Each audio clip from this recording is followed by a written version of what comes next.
In the heart of the vast plains of the American West, where the horizon stretched endlessly and the wind carried whispers of ancient spirits, a leader emerged who would forever etch his name into history. Red Cloud Mapi Aluda, 1822 to 1909, an Oglala Lakota Sioux chief, led his people in defiance of one of the most powerful forces of his era, the U.S. Army. His leadership during what became known as Red Cloud's War was not merely a military victory, but a profound statement of resilience, resistance, and determination to preserve the Lakota way of life. It remains the only major conflict in which Native Americans forced the U.S. government to negotiate peace entirely on Native terms, embodied in the 1868 Treaty of Fort Laramie.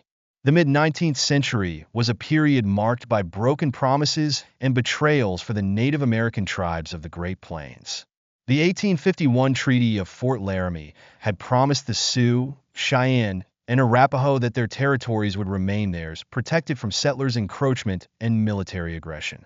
However, this agreement was violated after the 1858 discovery of gold in the Rocky Mountains, which ignited the Pikes Peak gold rush. Greedy prospectors flooded tribal lands, backed by the U.S. government's eagerness to expand westward.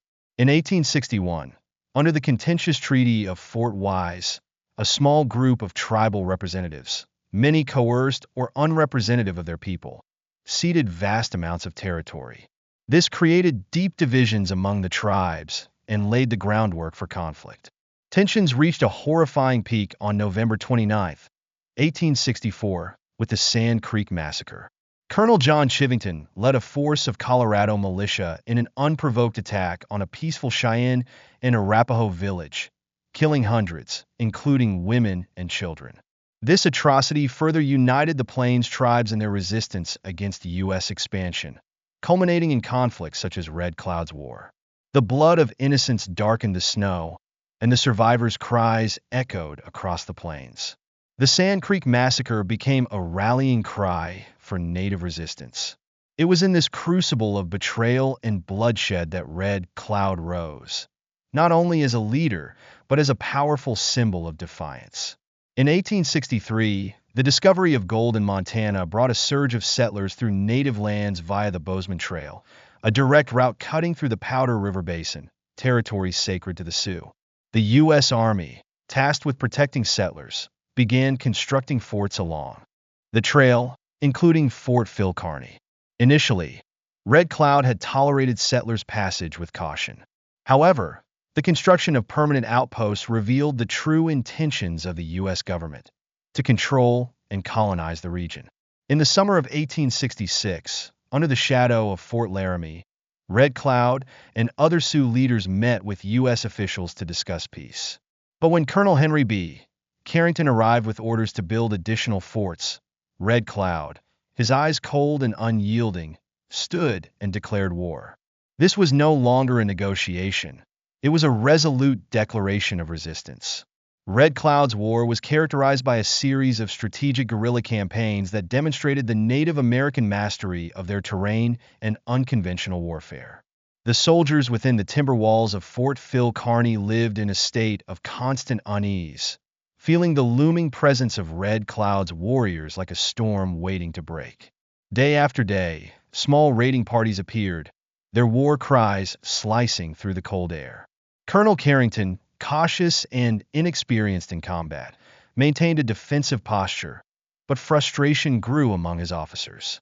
Among them was Captain William J. Fetterman, who arrogantly boasted that with 80 men, he could ride through the entire Sioux nation. His words would soon become a tragic epitaph, echoing hollowly in the annals of history. On that fateful December day in 1866, the morning sun cast long, pale shadows across the snow-laden plains. Red Cloud's strategy unfolded with calculated precision. Crazy Horse, a young warrior of growing renown, led a decoy party to lure Captain Fetterman and his detachment over Lodge Trail Ridge. With their vision obscured by the rolling hills, Fetterman's men charged forward, unaware they were walking into a meticulously prepared ambush. Suddenly, the landscape came alive as nearly 2,000 warriors emerged from hidden ravines and snow-covered thickets. War cries filled the air, arrows sliced through the icy wind, and spears gleamed in the cold sunlight. The battle was swift, brutal, and decisive. The soldiers fought desperately, but their shouts were drowned out by the clash of iron and the relentless onslaught of the Lakota, Northern Cheyenne, and Arapaho warriors. In less than an hour, the snow was crimson with blood, and Fetterman's entire force lay lifeless. The Fetterman Massacre, known to the native tribes as the Battle of the Hundred in the Hand, was a devastating defeat for the U.S. Army and a resounding victory for Red Cloud. Among the fallen was Adolph Metzger, a bugler who fought valiantly with only his brass instrument. When his body was found, it had been draped with a buffalo hide, a gesture of respect for his bravery. Red Cloud's campaign continued unabated. The Hayfield Fight and Wagon Box Fight of 1867 demonstrated his adaptability to changing circumstances, even as the U.S. Army introduced breech-loading rifles that improved soldiers' firepower.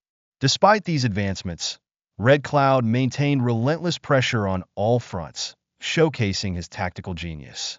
By 1868, exhausted by years of conflict and unable to secure a decisive victory, the U.S. government sought peace.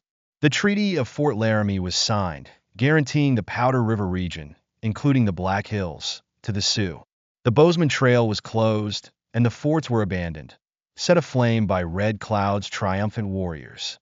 This marked a historic moment, the only time the U.S. conceded defeat and agreed to the terms of a Native American leader.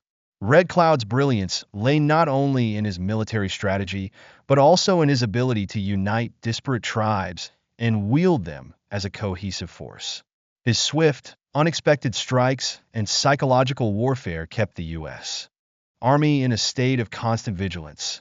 Beyond the battlefield, Red Cloud proved himself a skilled diplomat, understanding that long-term survival required negotiation as well as armed resistance. The 1868 treaty represented the pinnacle of Red Cloud's success, but peace proved fleeting.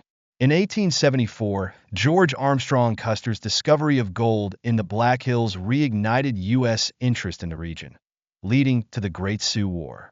Red Cloud, recognizing the futility of continued armed conflict, chose not to participate in this war, opting instead to fight through legal channels.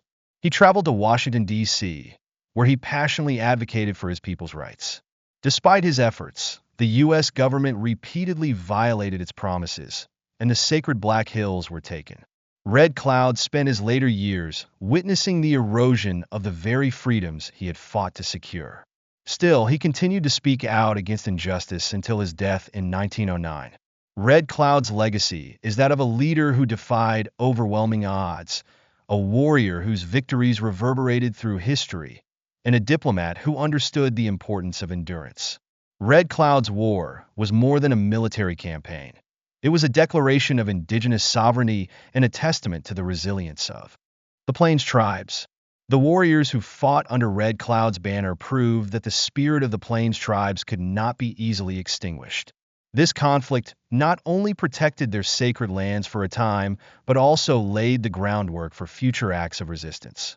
It remains a powerful testament to the determination of Native Americans to defend their way of life. The legacy of Red Cloud's War inspired future leaders, including Sitting Bull and Crazy Horse, who continued to resist the encroachment on their people's rights and territories. Historians remember Red Cloud as more than just a fierce warrior. He was a shrewd and visionary leader whose diplomatic and military successes highlighted the complexities of Native American resistance during a time of relentless U.S. expansion. His story is one of defiance, strategy, and enduring spirit, a narrative of unity and strength that demonstrated how even a determined minority could challenge the might of an empire. Red Cloud's leadership during the war exemplified how unity and unwavering resolve could force a superpower to negotiate on native terms.